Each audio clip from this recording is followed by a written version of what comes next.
leftover onion residue, or any food residue on any of your surfaces. But that's what you could be doing if you're cleaning with a used dishcloth, even after you've rinsed it. So switch to a fresh sheet of Bounty for a more hygienic clean. Unlike used dishcloths that can carry and redistribute residue, Bounty keeps your surfaces cleaner because better hygiene begins with Bounty. Bounty, the quicker picker-upper. Do not forget to watch the Daytime Emmys tonight on CBS and streaming on Paramount Plus, hosted by our girl, me, Cheryl Underwood. Hello. Right. You're going to be amazing. Happening now. Ex-Minneapolis police officer Derek Chauvin learning his fate in court today. And the death toll increases as the search for survivors continues in Florida following yesterday's building collapse. We have updates on both these national headlines. Plus, more than 6 million cars and SUVs are under recall because they could suddenly catch fire. Coming up, one woman's scary ordeal and why she's wondering why her car wasn't under recall. We'll have a bit of a weather pattern shift this weekend. I'll let you know what that means for the heat and storm chances coming up. The News at 5 starts right now. First at 5, 22 and a half years. That is the sentence handed down to ex-Minneapolis police officer Derek Chauvin after a year-long battle for justice in George Floyd's death. Floyd's death, caught on video last summer, sparked a nationwide movement over police brutality and accountability. ABC's Faith Abube is Minneapolis with the latest. I do want to give my condolences to the Floyd family. The day George Floyd's family has been waiting for.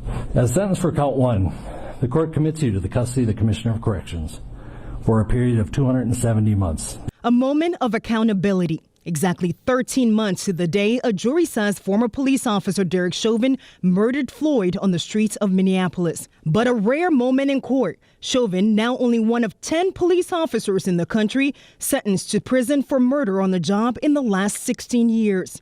Before the sentencing, the judge determined there were aggravating factors in Floyd's murder, like acting with particular cruelty, Chauvin abusing his position of trust and authority, and the fact that Chauvin's deadly restraint on Floyd happened in front of children back in May of last year. Floyd's loved ones emotional, seizing the moment, detailing a year of immeasurable grief. It is humanly impossible for me to stand here and convey or articulate the right words that would capture all that we are feeling. You may see us cry, but the full extent of our pain and trauma will never be seen with the naked eye. And this is far from over for Derek Chauvin. In fact, he is expected to appeal this case, and he's also facing federal civil rights charges along with the 3 other Minneapolis police officers charged in connection with George Floyd's death.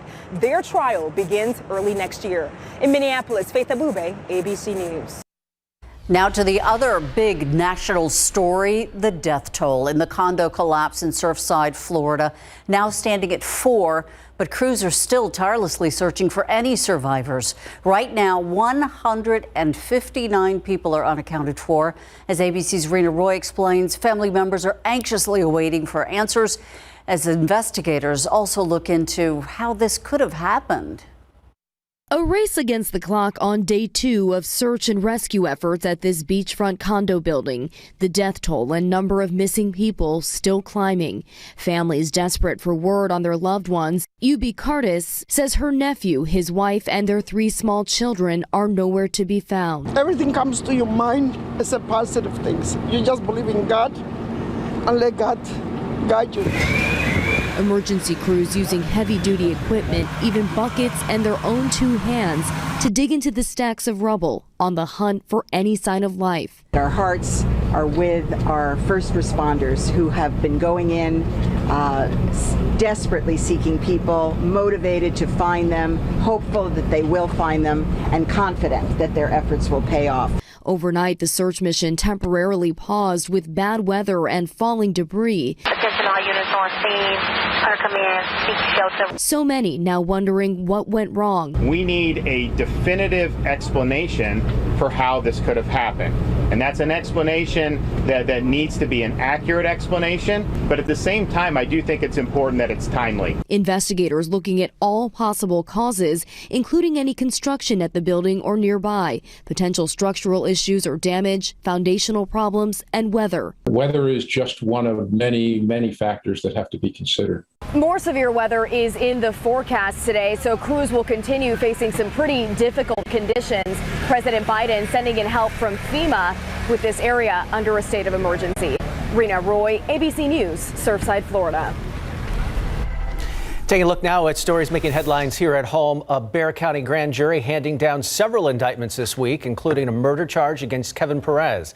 He's accused of fatally shooting 35-year-old Arnolfo Cortez, who is also known as Arnie. That happened back in December. Investigators say Perez was firing at random after an argument with his girlfriend. Cortez caught in the crossfire while driving along Loop 410. He crashed into a rock wall after he was shot, but the medical examiner determined he died of multiple gunshot wounds. If convicted, Perez faces up to life in prison and up to a $10,000 fine. Justin Antoine Jackson also indicted this week on a charge of failing to stop and render aid resulting in death. The victim, 46-year-old Donna Falkenberg, died in May of last year after a big rig driven by Jackson rear-ended her car near I-10 and Dominion. Falkenberg was not wearing a seatbelt. She died at the scene. Jackson drove all the way downtown and ditched his 18-wheeler near the shops at River Center. He was later found and arrested. If convicted, he faces up to 20 years in prison and a fine of up to $10,000. An 18-year-old man could face charges after he accidentally shot himself and another person. This happened around 3 a.m. on Southwest 36th Street near Castroville Road. SAPD believes the suspect shot himself in the hand while playing with a gun.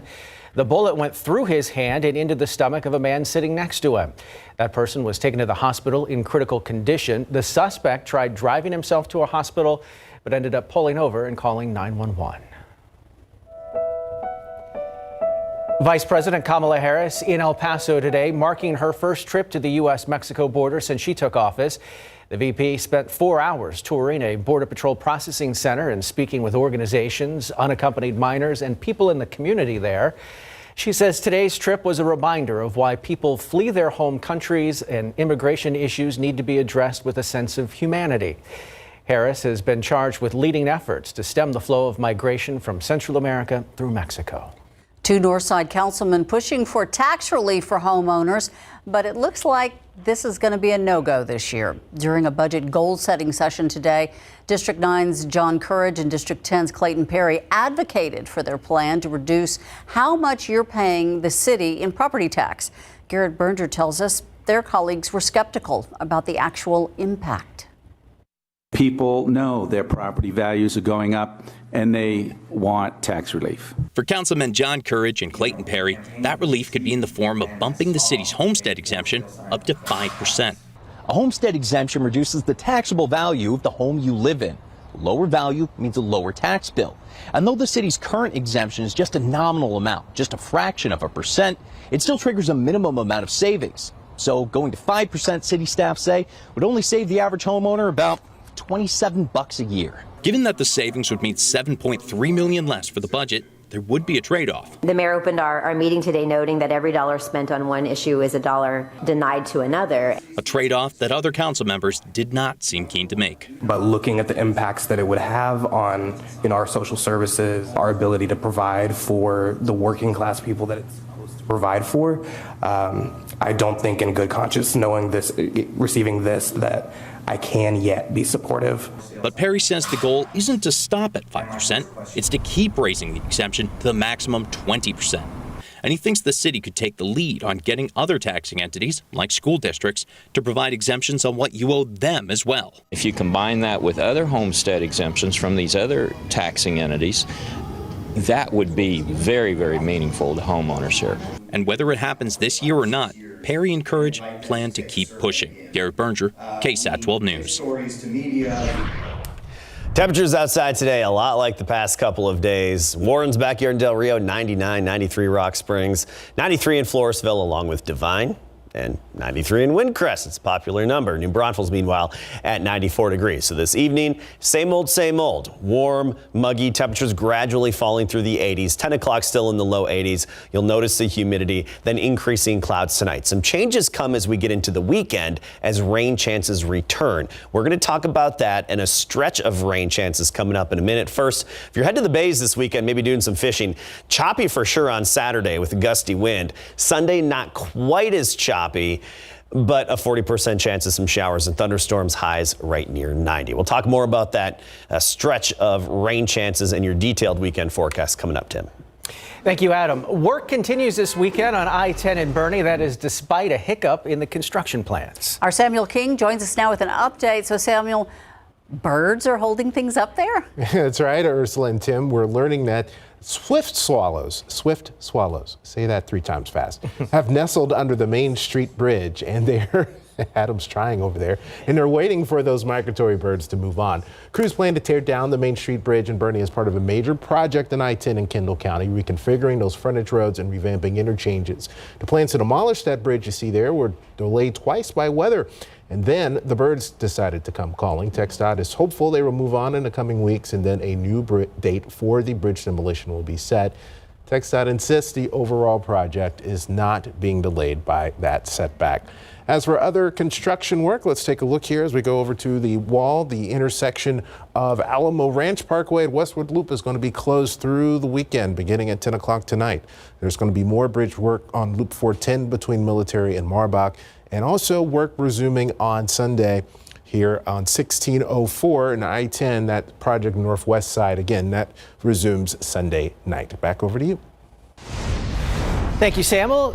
In consumer news, more than 6 million cars and SUVs are under recall because they could unexpectedly catch fire. While that's concerning, what may be even more disturbing are the vehicles at risk that are not included in the massive recall. 12 on your side's Marilyn Moritz with one woman's scary and fiery close call. Brittany Wolfe watched her 2013 Kia Soul go up in flames seconds after she escaped the driver's seat. And everything was just popping. The windows blew out. The windshield blew out. No lights, no alerts, no warning. If I would have had children in the back seat, I would have died trying to get them out because of how fast it went up and the glass blew. It's a well-documented problem. Over the last several years, Kia and Hyundai have recalled more than 6.5 million vehicles for defects that could cause fires, including models from 2010 to this year. But Wolfe's Soul was not one of them. I would have gone the day that I got the recall notice. Why were some 2013 Souls recalled but not others? Kia states that a fire might be a result of any number of complex factors and must be evaluated on a case-by-case basis. But Kia and federal regulators have been investigating the issue for years, opening an evaluation into 2010 through 2015 Kia Souls in March 2019. It's a pretty significant problem. Jason Levine says the Center for Auto Safety pushed the National Highway Traffic Safety Administration to recall all 2013 Kia Souls, but that didn't happen. And unfortunately, it's not clear that they've gotten their hands around the whole problem. A year ago, 2 weeks ago, 5 months ago. As for Wolfe, she's paying close attention to other car fires across the country. This shouldn't be normal.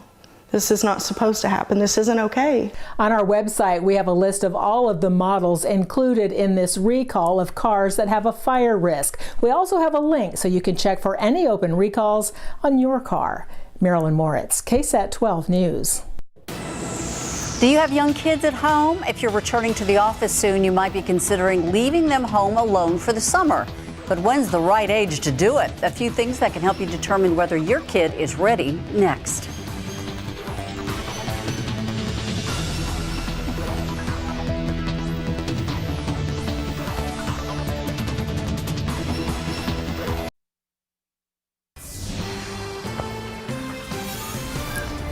At the peak of the pandemic, many parents were juggling work and kids while at home. As more people, though, return to the office, the question now might be, should my child stay home alone? Here are some of the things to consider before you leave them for the first time. While only a few states legally require kids to be of a certain minimum age to be left on their own, and Texas is not one of them, how do you know if your child is ready? I think a lot of parents are wondering that. According to a study presented by the American Academy of Pediatrics in 2019, a majority of nearly 500 social workers believe children should be at least 12 years old before being left home alone for 4 hours or longer. As the caregiver, you know if your kids are ready for this and if they'll be able to handle themselves should anything happen. Dr. Stephanie Walsh with Children's Healthcare of Atlanta's Strong for Life says, first, talk to your child with open-ended questions into how they may feel about being alone. then work up to it. Start off with these short 30-minute times that they're alone, and then come back and have, again, another conversation around it so you can get an idea what went well or what made them nervous. Before leaving a child alone, leave a list of names and numbers of people they can call, your home address, and any other important medical information. They know if something happens, they can go grab this book, and it's going to have numbers of people they can call and any other information they might need to give 911 if they needed to call them. You can also alert a neighbor. Just so that they can be there and they can be a lookout, because it does take a village to raise children. Now, Walsh also suggests leaving food for your child so they don't have to ever use the oven or the stove. And always make sure that guns and medicine are locked away. Take a live look outside on this Friday night with Live Cam. It is Sky 12 high above La Villita, where the final night of Niosa is kicking off. A warm night to be out there standing in line for chicken on a stick or a beer. It is, but it's worth the wait, worth sweating it out, if you ask me. It's going to be a good night in Niosa, and I tell you what, overall, tonight, agreeable, just like the past couple of nights. No big changes there, but we do have some changes coming down the pike in the days ahead. So let's talk about it right now, taking a look at our overall weather pattern. Severe thunderstorm activity in the Panhandle. We have some downpours popping up in West Texas. Good to see some activity out there again, but we still have the big blue H overhead. However, what we're watching next is this upper level disturbance, this upper level low. Now, usually we talk about, a dip in the upper level flow. This is an upside down dip in the upper level flow. It's a TUT lower, tropical upper tropospheric trough. Sam had swift swallow, swift swallow, swift swallow. Tropical upper tropospheric trough. I said that one 5 times, huh? That's a good one. Anyway, you see it's already causing a lot of rain in the Panhandle of Florida, and well, actually all of Florida, the Florida Peninsula. This is going to continue to track westward. So tomorrow, another sunny day. Sunday, I still think we'll have a decent amount of sunshine, at least to start. But then some increasing clouds, and by Sunday afternoon and Sunday evening, a little bit of energy from this, some instability and more moisture in the atmosphere. It's going to throw more moisture overhead. Will help wring out some of that moisture and cause some tropical downpours Sunday afternoon, Sunday evening, and then it's going to linger around a little bit, and that's going to mean, I think, slightly better coverage of spotty pop-up downpours Monday, Tuesday, and even into the middle part of next week. So here's what we're looking at: rain chances. Sunday 30%, that's for later in the day. Monday, Tuesday, Wednesday up to 40%, and there could be periods of time where it's even slightly higher than that. So it's good to see some tropical downpours, at least possible, scattered across South Texas in the days ahead. And again, that starts Sunday afternoon and lasts just about all of next week. Let's talk temperatures now. 77 this morning. 94 for the high temperature, average is 93, and our record 103 set back in 2009. Currently we're at 94, dew point is 71, so it feels like we're at 101, and most heat indices now are just above 100. Actual air temperature at 100, Carrizo Springs and Del Rio. Cotulla 102, those are the hot spots. New Braunfels 95, and Gonzales currently at 92 degrees for the current temperatures. And this evening will gradually fall through the 80s. Tomorrow we'll start the day at 76, mostly cloudy around sunrise, and then another very sunny day, a sunny Saturday, bit breezy with that southeasterly wind at 10 to 20 and making it into the mid 90s. That's 95 in San Antonio, but 101 Del Rio, 94 Canyon Lake, 95 in Hondo. You get to Castroville about 96. You get the idea. Most of us in the mid 90s again tomorrow afternoon. New Braunfels 95 in Timberwood Park 94. Sunday, we're going to trim the temperatures back a little bit just because of a little extra cloud cover. So closer to 90 for a high, but still muggy and not quite as breezy. A southeasterly wind at 5 to 10. And the same goes for the beach and the bays along the coast on Sunday. Not quite as breezy, but still a slight chop out there. So Sunday, some spotty afternoon downpours, and then we'll expect slightly better coverage Monday, Tuesday, and Wednesday of next week. That's why we have it up to about 40%. And again, there could be some periods of time where it's even slightly higher than that. And it's the type of activity where it's that typical afternoon random pop-up downpour that lasts, maybe 15 minutes, but can give some lucky folks a good soaking, and we're going to see that day after day next week. Always good when we get a little rain. Thank you. All right, the Clippers' Paul George comes up big in Game 3. Yeah, I tell you what, had it not been for him, they would be looking at a sweep here. When we come back here, playoff Paul is what they're calling him. Paul George, in the absence of Kawhi Leonard, makes it happen for the Clippers. We'll show you. And the Horns survive, live to play another day of the College World Series coming up. The Los Angeles Clippers found a way to win without Kawhi Leonard for the first time in the Western Conference Finals, and it boiled down to a must-win after going down 2-0 to the Phoenix Suns in this best-of-7 series. Paul George got off to a hot start with a 30-foot three-pointer, then a 20-foot baseline jumper to push the Clippers out to an 8-point lead after one. Devin Booker playing with a mask after breaking his nose in Game 2 when he collided with Patrick Beverley hits a three as part of a 14-4 Suns run. Chris Paul, back from COVID protocol, had 15 points and 12 assists, and at the half is only a 2-point ball game. Then came the third quarter. The Clippers go on a 21-2 run, their biggest of the game, behind Paul George, 27 points, and the 106-92 victory. You know, it's just a scrappy team. We have to match their physicality. I thought we did that. We have to match their scrappiness. I thought we did that. And that's really the key. We can't allow this team to play harder than us. This day outplayed us tonight. You know what I mean? We didn't make shots. You could tell they had, a lot more energy. And I got to be better. I shot terrible. You know what I mean? I got to pick up the pace. We'll be ready Game 4. All right, Game 4 will be tomorrow in L.A. at 8 p.m. San Antonio time. The Dallas Mavericks have come to an agreement with Jason Kidd to become their new head coach. As according to ESPN, Kidd played 2 different times in Dallas, including helping bring the Mavs their only championship in team history in 2011. He also had been a head coach twice in the league. His first stint was with the Nets in 2013-14 season, and then with the Milwaukee Bucks from 2014 to 2018. And for the past 2 seasons, he was an assistant with the Los Angeles Lakers. He now replaces Rick Carlisle, who resigned after 13 seasons with the Mavs. Even recommended that Kidd be his replacement.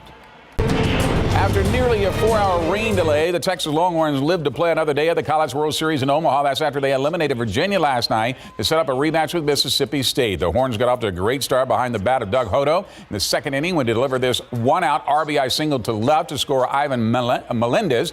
Virginia's shortstop, Nick Kent, was able to make one of the best defensive plays of the night, was able to snag Cam Williams' third-inning fly ball with a snow cone catch on the run. The Longhorns would add to their lead when Eric Kennedy is able to come home on this wild pitch, and it's 2-0 Texas in the 5th. After Virginia tied it up in the 5th, the Horns grabbed the lead again in the 8th when Melendez delivers an RBI single to center to score 1. Then in the 9th, Zach Zubia put it away when he delivered this double that would score 3 runs. And the Horns advance 6-2. Again, they have to face Mississippi State next, who's given them their only loss in the first round. Best of luck to them. You got it. Thank you, Greg.